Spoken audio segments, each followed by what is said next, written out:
Mr. Lennington, I'd like to have you give us a little bit of a background of what some people call affirmative action. As I understood, it began in 1965, Lyndon Johnson, and since that time, our nation has shifted more and more in that direction. Could you let us know, kind of, first of all, I think it was supposed to be a race thing, but at what time did people from south of the border wind up getting added to the mix? At what time did women get added to the mix?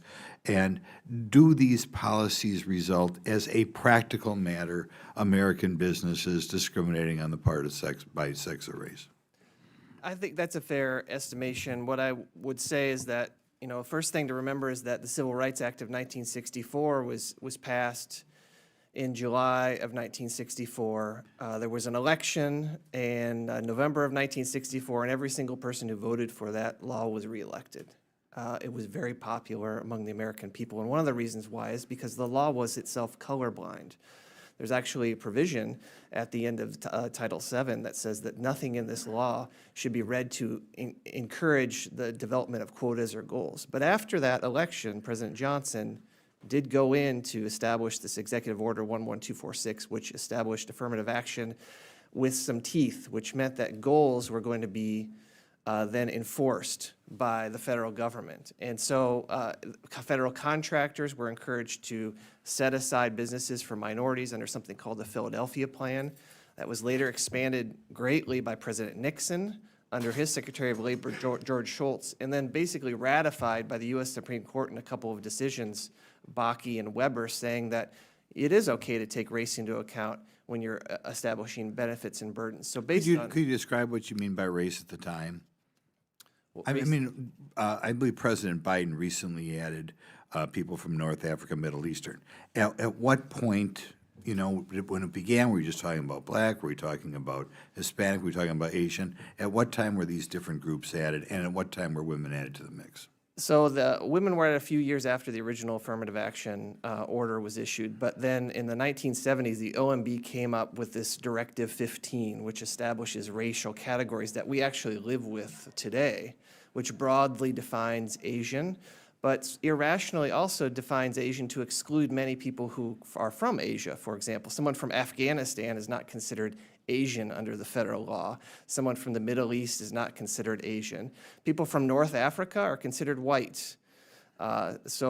People from different parts of the world are labeled other things. Hispanics are people who only derive from Spanish-speaking countries. So if I'm say of German descent, but my ancestors spent a few generations in Uruguay, am I considered Hispanic or am I considered European? These are difficult questions, and I think right now you would be considered South American or Latino or Hispanic, depending on which federal law you're actually looking at. A lot of these federal laws contradict each other into who's in and who's out. Right. If I'm 1/4 Mexican and 3/4 Irish or something in ancestry, and by Mexican I mean Hispanic. Even not Hispanic, because Hispanic, as you just mentioned, covers people of European descent who came here from Cuba, say. Could you, if I'm 1/4, like I said, if I'm 1/4 of my ancestry is from Uruguay and 3/4 is from Ireland, am I considered a minority for purposes of this law? It is presently interpreted as self-identification. So if you identify as that race, you get the benefits under the current federal laws. So it's not a blood quantum sort of process that they go through. They ask you how you identify. You talk about people who are at a disadvantage. If my father's a billionaire, but my ancestry is Latin American, am I considered disadvantaged? Yes, one interesting point, we just won a case against the Minority Business Development Agency, and the judge in that case said that under federal law, Oprah Winfrey is disadvantaged. Right, so is there any reason for this other than that you want to divide Americans? Why we don't take in, if we're really looking at disadvantage, I can have a life of hell, but since my ancestors are from Europe, I'm not disadvantaged. And you know what I mean? We can decide who is disadvantaged in this country by asking them. Under Medicaid, you can get on the Medicaid rolls by establishing your individual need.